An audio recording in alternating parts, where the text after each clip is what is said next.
आशुतोष कुमार वैदिक सीरीज में आप सभी वे पार्ट 1 हिस्ट्री ऑनर्स और सब्सिडियरी के छात्र छात्राओं को वैदिक साहित्य में प्रतिबिंबित भारत के अंतिम पायदान जो हमने अपने प्रश्नों में लिखा था कि वैदिक साहित्य क्या है, इसके रचयिता कौन है, इसका रचना काल क्या है, इसका भौगोलिक प्रक्षेत्र क्या है, और आज हम उस सीरीज में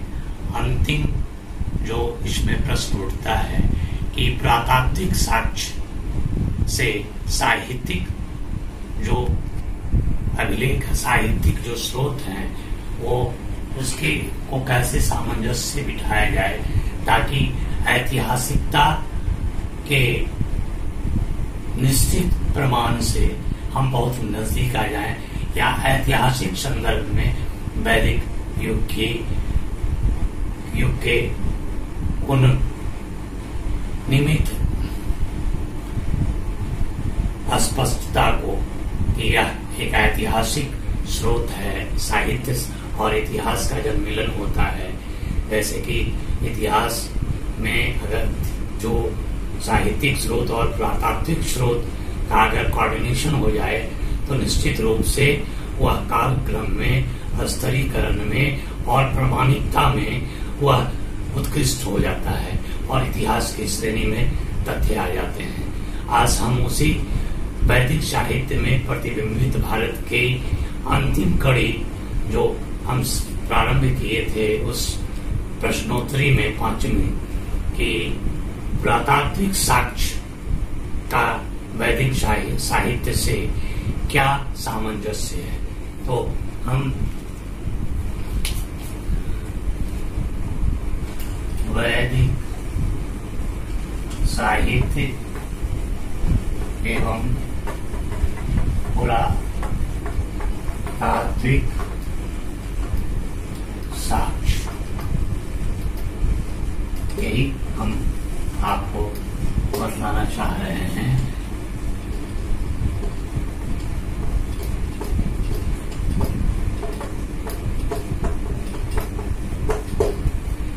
देखिए, स्वतंत्रता प्राप्ति के उपरांत उत्तर भारत में या संपूर्ण भारत में आज 70 वर्ष से अधिक हो गया स्वतंत्र हुए हम लगातार समन्वेषण, एक्सप्लोरेशन और एक्सकावेशन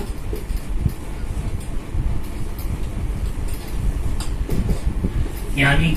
उत्खनन कर रहे हैं, सम्मेषण कर रहे हैं और यह देख रहे हैं कि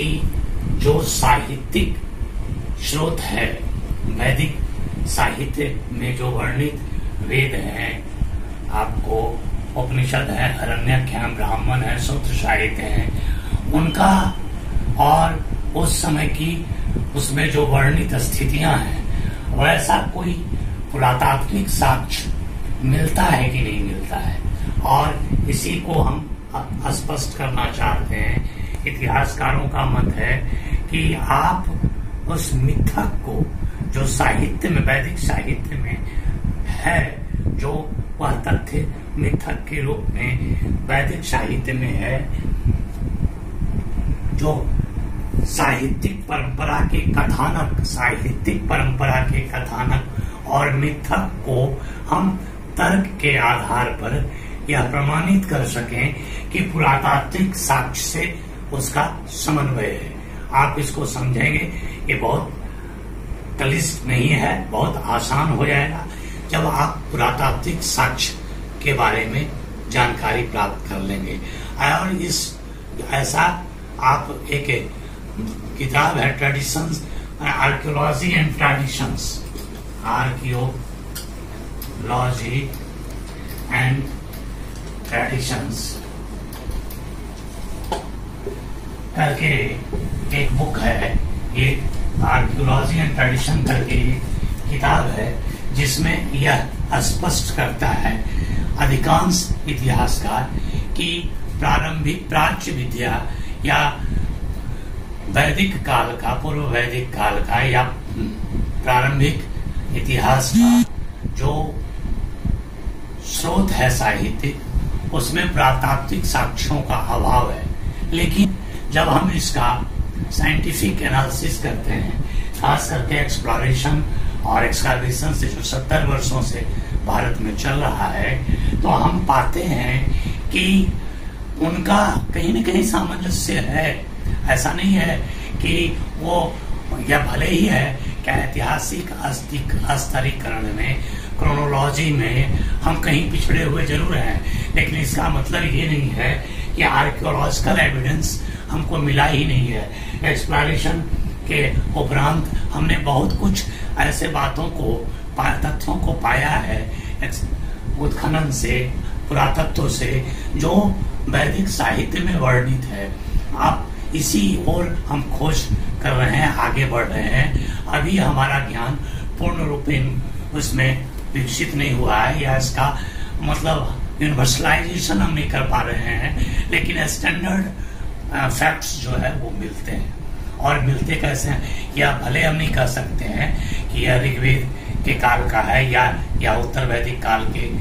समय के ये अवशेष हैं, ये तथ्य हैं, लेकिन उसका सामंजस्य कहीं न कहीं होता है और इसको आप नकार नहीं सकते हैं। इसलिए हमने देखा कि ऋग वैदिक काल में आपको मृदभाड़ों की जो संस्कृति है, पुरातात्विक जो संस्कृति है मृदभाड़ों की, उसमें हमने देखा कि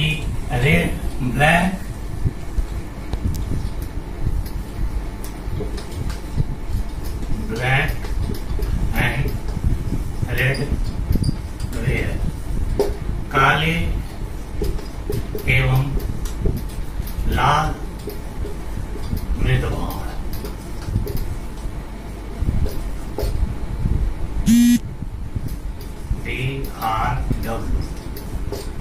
काले एवं लाल मृदभाड़ और गेरुवर्णी मृदभाड़ और पॉलिश्ड वेयर, OCP, गेरुवर्णी मृदभाड़, OCP, ये दोनों जो पाए जाते हैं वह ऋग्वेद के समकालीन होने के लायक जरूर है। या हो सकता है कि जहां सप्तसिंध प्रदेश था ऋग्वेद में, जिसकी चर्चा सबसे अधिक है, वहां के स्थानों पर इनका पाया जाना और इसके साथ साथ 100 अन्य स्थानों पर भी इनका पाया जाना, यह एक तार्किक दृष्टिकोण देता है कि ऋग्वेद काल में हो सकता है अन्य स्थानों पर भी ऋग्वैदिक संस्कृति या हड़प्पा सभ्यता के बाद की संस्कृति रही हो। लेकिन आपको चाहे उत्तरी राजस्थान हो, आपको पंजाब हो, आपको अफगानिस्तान हो, जहाँ की काले एवं लाल मृदभाड़ पाए जाते हैं, गेरुवर्णी मृदभाड़ पाए जाते हैं। और इन मृदभाड़ों की संस्कृतियां जो है वह निश्चित रूप से अगर ऋग्वेद के समकालीन रही है या ऋग्वेद के अंतिम समय के लास्ट जो पीरियड है, जैसे 1500 से 1800 से हम 1000 के BC के आसपास ऋग्वेद का काल मानते हैं, तो उसी के काल के अंतिम समय में ये तथ्य पाए जाते हैं। जैसे कि अफगानिस्तान के स्वात घाटी में 18वें स्वात घाटी में 18वें अस्तर 18वें स्तर का आपको पॉलिश्ड वेयर गेरुवर्णी मृदभाड़ का पाया जाना निश्चित रूप से हो सकता है कि ऋग्वेद के अंतिम समय में हो, और इसका काल जो है वो 1800 BC हम वैज्ञानिक पद्धति से निर्धारित करते हैं। तो निश्चित रूप से हड़प्पा सभ्यता के अंत में और ऋग्वेद के प्रारंभ में से लेकर ऋग्वेद के अंत तक ये दोनों पाए जाते थे। इसके अलावा आपको एक इम्पोर्टेंट जो चीज है वो कॉपर होर्स है।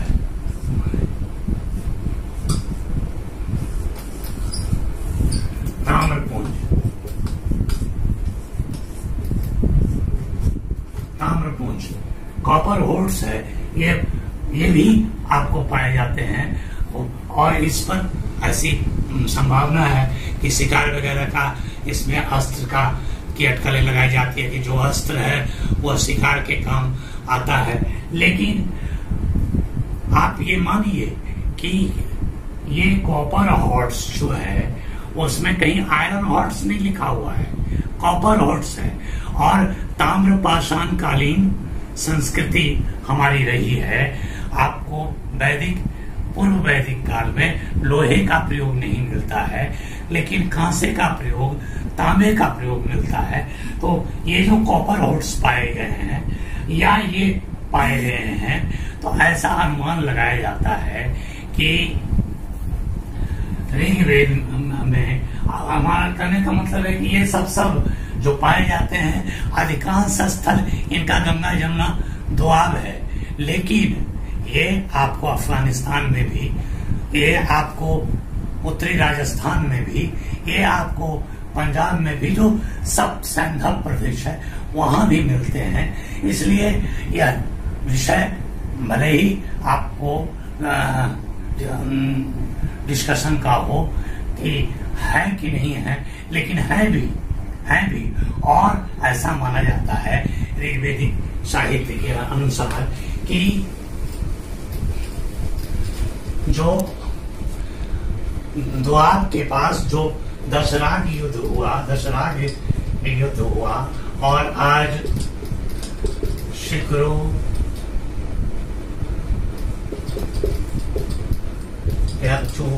ये सब जातियां जो थी ये इसका उपयोग करती थी। आप देख रहे हैं कि कुछ स्थलों पर ओसीपी पॉलिस्ड वेयर गिरवनी विधभार, कहीं काले और लाल विधभार, कहीं ताम्रपुंज, और इनका जो तिथि क्रम है और भौगोलिक क्षेत्र है, भौगोलिक क्षेत्र हो सकता है कि कई 100 स्थलों पर कई स्थल सब संदर्भ क्षेत्र के बाहर है, लेकिन तिथि क्रम में और भौगोलिक जो क्षेत्र है वह इनका सब संदर्भ ही रहा है। इसलिए ये ऋग्वैदिक कालीन हो सकते हैं। यह भी इनके जो कॉपर हॉर्स पाए गए हैं या जो गिरवर्णी मृदभार पाए गए हैं, धूसर मृदभार पाए गए हैं, ये मृदभार यह बतलाते हैं कि कबायली जीवन था, जीवन अस्थिर नहीं था। और जब ऋग्वेद में हम जाते हैं तो वहां भी देखते हैं कि कबायली जीवन का चित्र हमको मिलता है।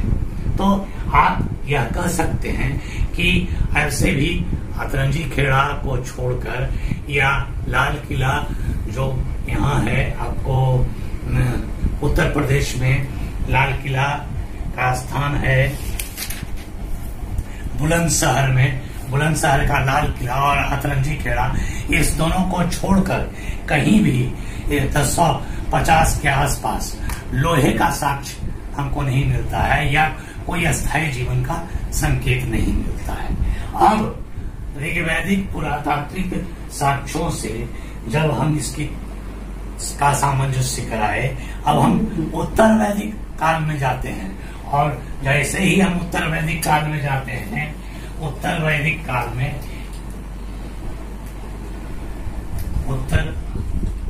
काल में हम जाते हैं कि हमको सापेक्षिक रूप से रिलेटिवली आपको ऋग्वैदिक काल के उन मृदभाणों और ताम्रपुंजों के अलावा सबसे उपयोगी लौह के प्रयोग का हमको उदाहरण मिलता है। और तब हम देखते हैं कि आपको polished grey pair, northern polished where, मतलब उत्तरी पॉलिश भाग का जो भाड़ है, यानी लोहे का कहीं न कहीं उदाहरण उसमें समाविष्ट होता है। और हम पाते हैं कि चित्रित धूसर भार पेंटेड ग्रेवियर और नॉर्दर्न ब्लैक पॉलिश्ड जो है वो मतलब पेंटेड ग्रेवियर PGW और नॉर्दर्न पॉलिश्ड वेयर या पॉटरी NPW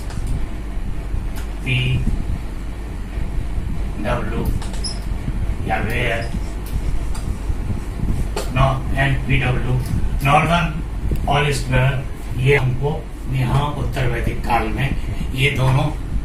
भाड़ों की संस्कृतियां हैं। पेंटेड के इसको कहते हैं चित्रित धूसर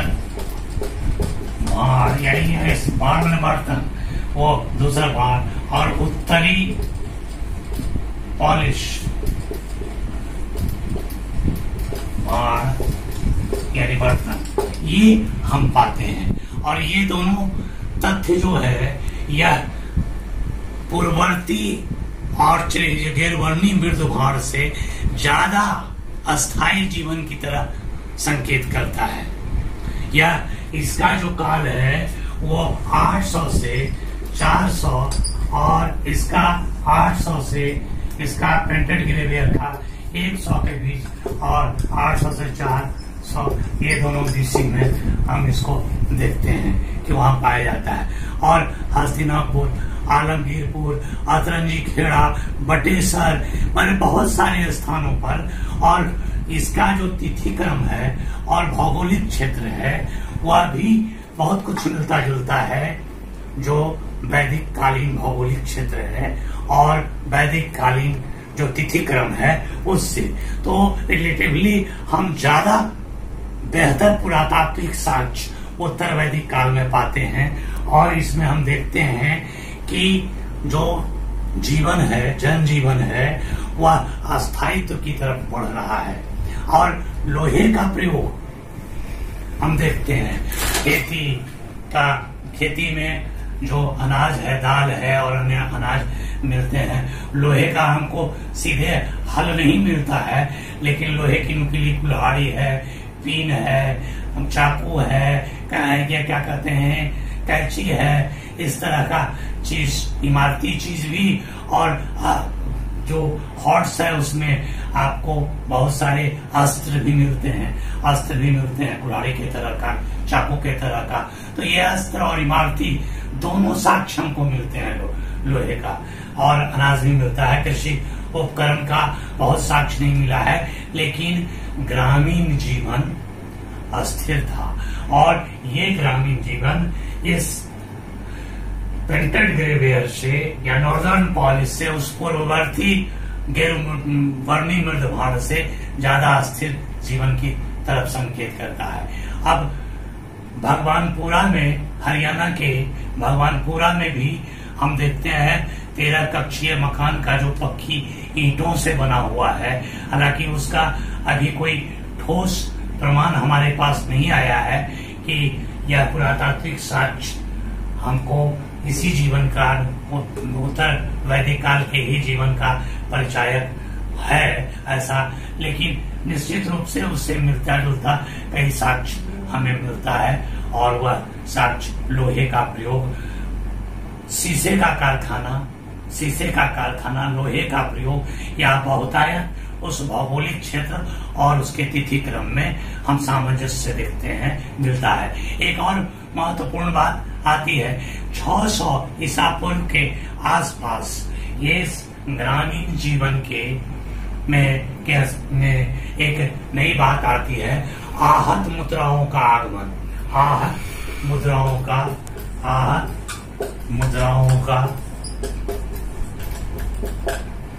प्रचलन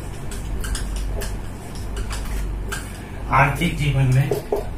उत्तर वैदिक काल के, और यह साहित्यिक स्रोत में भी यह बात, उत्तर वैदिक कालीन स्रोत में यह बात स्पष्ट है। तो आहत मुद्राओं का प्रचलन होता है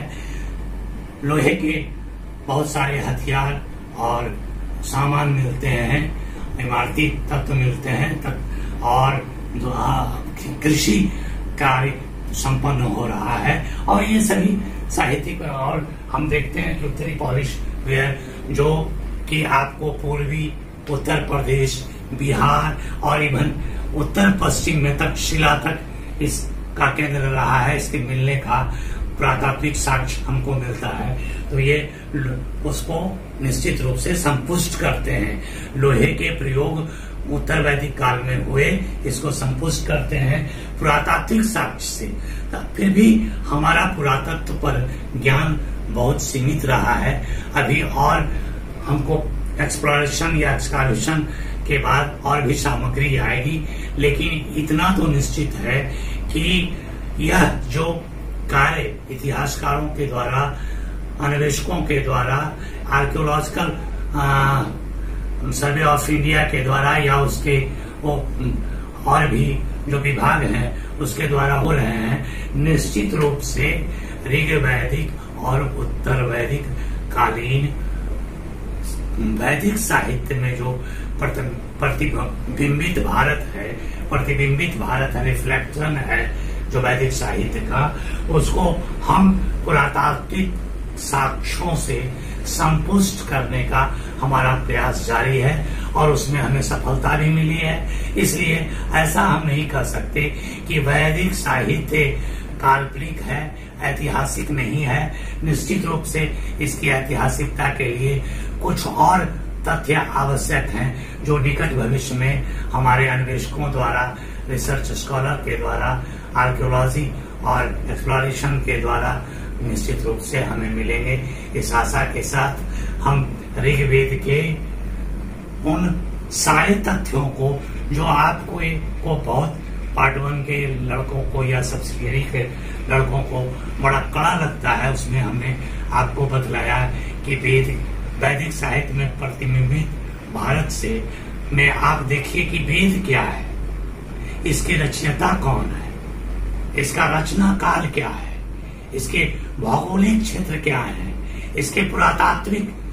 संस्कृतियों से इसका कैसे सामंजस्य कराया जाएगा, यह सब हम आपको बतलाए हैं और बतलाने का प्रयास किए हैं। आप इसको अगर ठीक से पढ़ेंगे, ठीक से समझेंगे तो निश्चित रूप से वैदिक एज के सीरीज में उसके राजनीतिक जीवन, उसके सामाजिक जीवन, उसके आर्थिक जीवन, उसके धार्मिक जीवन जो बहुत आसान है वह समझने में और भी आपको आसान लगेगा। और इस तरह से आप वैदिक कल्चर का, वैदिक एज का नेचर, उसका सारा आइडेंटिटी आप समझ जाएंगे। धन्यवाद।